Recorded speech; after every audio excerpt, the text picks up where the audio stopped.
आज की हमारी कहानी है ठहरता हुआ ढाबा।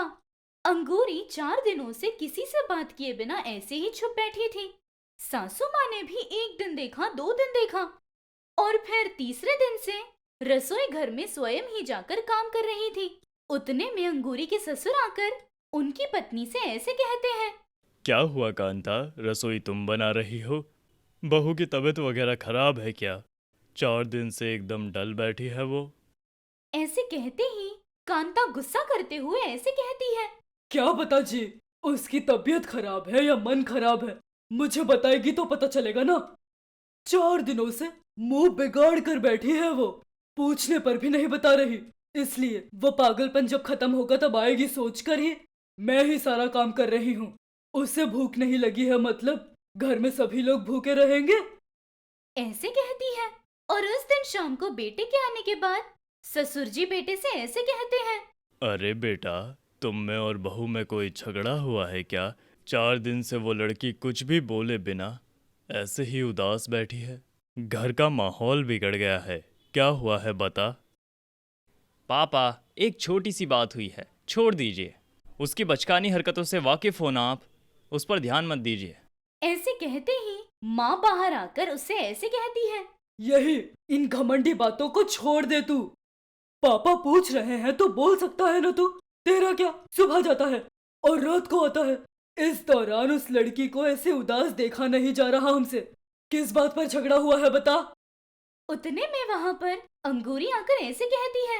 हाँ, पूछिए इनसे सासू माँ। हर्ष, बात किया।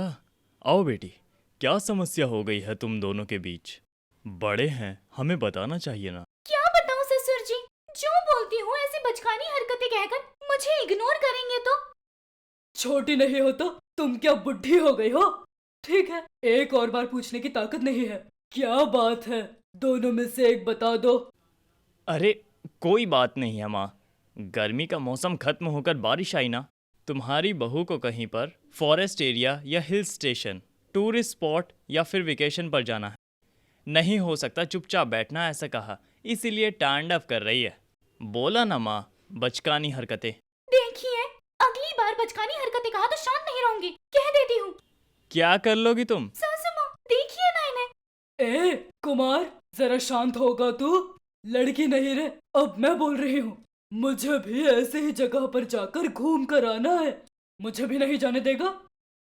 चुप करो माँ, तुम भी इसकी बातों में आ गई हो। कुमार, अब बस करो। उसका मन है तो जाकर आने दो ना। बेटी, तुम्हें जहाँ जाना है वहाँ जाकर आओ। और अपनी सास को भी साथ ले जाओ। हमेशा घर पर रह रहकर बोर हो गई है। ऐसे ससुर जी के हुक्म करने पर उस घर में बिना कोई चर्चा किए लॉ पास हो जाती है। अंगूरी और सासू माँ कांता मिलकर एक अच्छे से फॉरेस्ट प्लेस पर वेकेशन के लिए आते हैं। वहाँ जंगल और पहाड़ों की खूबसूरती को देखकर, उस टूरिस्ट प्लेस पर आने जाने वाले लोगों को देखकर सास ऐसे कहती है। क्या रे अंगूरी, सच में अच्छी जगह चुनी है तूने। उस गधे की तो कोई टेस्ट नहीं, इसलिए तेरी बात मना की। ठीक है, यहाँ 2 दिन तक अच्छे से घूमकर घर लौट जाएंगे। बरसात का मौसम है, बारिश होकर पानी का बदलाव हुआ तो तबीयत बिगड़ जाएगी।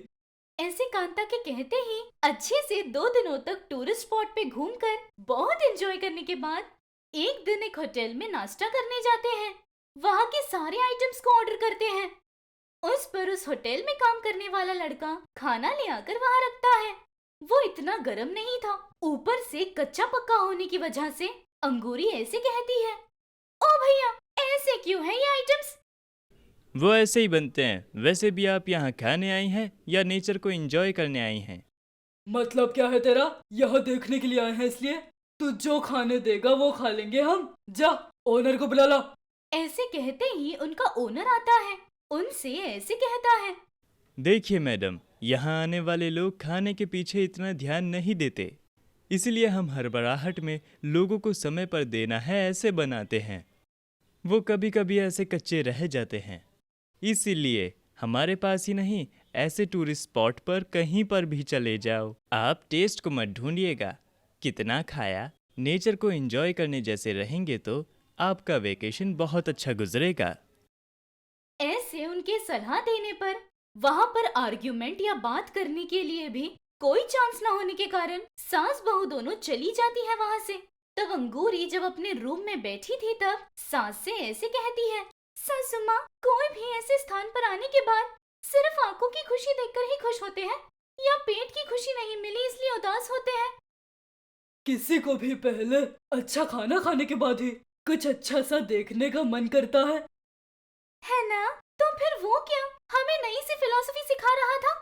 इसलिए मेरी ईगो हर्ट हुई। एक नया विचार आया है। क्या है बता। हम यहाँ पर इन होटल्स के बीच एक ढाबा शुरू करते हैं। किसी को भी पेट भरने के बाद जो खुशी मिलती है ये इन्हें दिखाएंगे।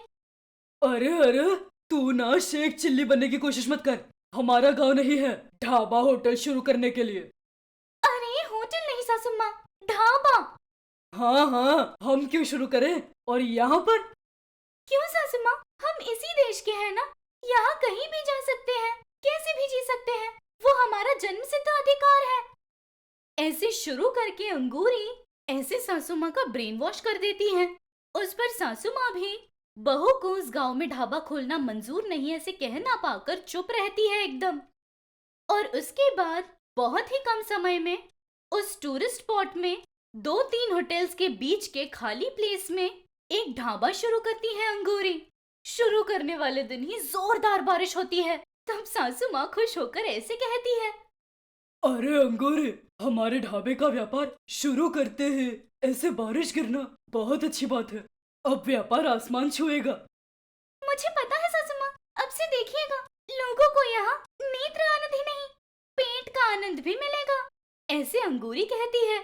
ऐसे हो रही बारिश 5 घंटों तक ऐसे ही चलती रहती है। उस जंगल में पहाड़ से बह रहे पानी, ये सब कुछ मिलकर इन लोगों ने जहाँ ढाबा शुरू किया था वो नीचे होने के कारण अंगूरी के ढाबे के साथ साथ इससे पहले इतने सालों तक जो होटल्स थे वो भी डूब जाते हैं। अगले दिन सुबह देखने पर वहाँ ढाबा या होटल कुछ नजर नहीं आता।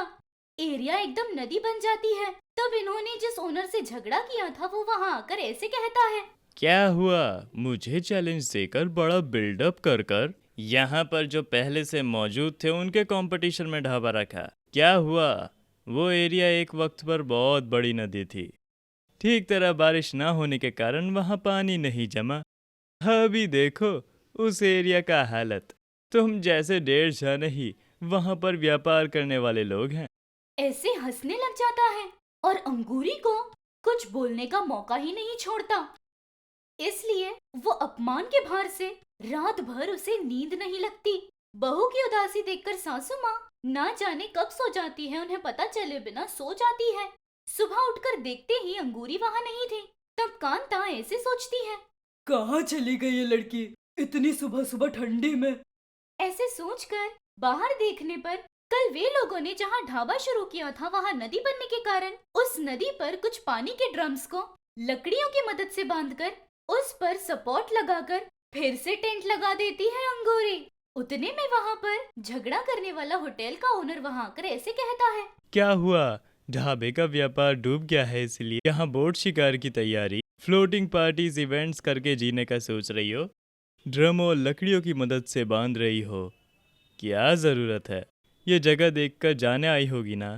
देखकर जाओ ना। यहाँ पर हमसे कंपटीशन, हमारे जैसा व्यापार करना जरूरी है क्या? नहीं भैया, कल जो वो तूफानी बारिश हुई थी ना उससे इसका दिमाग खराब हो गया, इसीलिए ऐसे काम कर रही है ये। हाँ सही कहा। बेचारी, कोई भी इस प्रदेश में आए तो प्यारी यादें रहती हैं। इस लड़की को तो सिर्फ बुरी यादें ही रह गई हैं। बदनसीबी।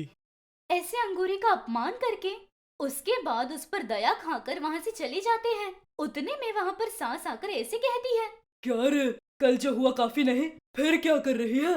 ढाबा नहीं भी बने। चल घर चलते हैं। यहाँ आकर फालतू लोगों से अपमान करवाना जरूरी है क्या? नहीं सासू माँ, हार कर यहाँ से हिलूंगी नहीं। अब जो तैयारियां कर रही हूँ वो फ्लोटिंग ढाबा की है। कितनी भी बारिश हो डूबेगी नहीं। ऊपर से जितनी तेज बारिश हो और ज्यादा ऊपर तैरेगी। अब से हमारा ढाबा इस टूरिस्ट स्पॉट का स्पेशल अट्रैक्शन बनने वाला है। वही है फ्लोटिंग ढाबा। ऐसे बोलकर फ्लोटिंग ढाबा में व्यापार करना शुरू करती है।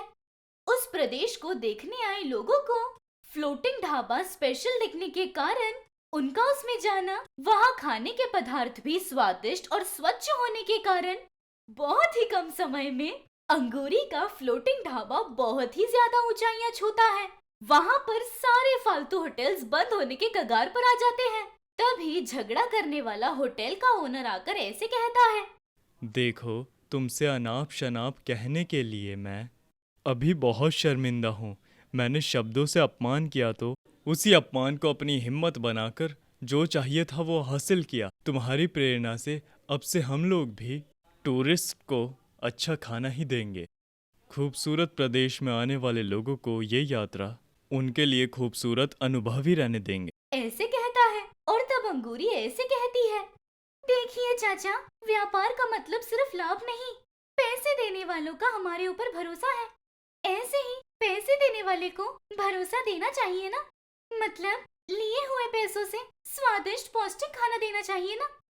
इसलिए मैंने यहाँ ढाबा शुरू किया और वो नदी में डूब गई। कोई बात नहीं सोचकर बिना बैठे मैंने जोरदार मेहनत की। देखिए, रिजल्ट्स देखिए। ऐसे आराम से जवाब देती है।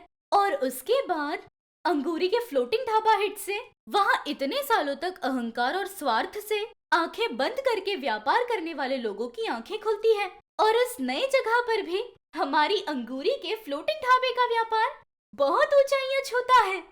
अगर ये कहानी आपको पसंद आई तो हमारे चैनल को तुरंत सब्सक्राइब कीजिए। Thank you for watching.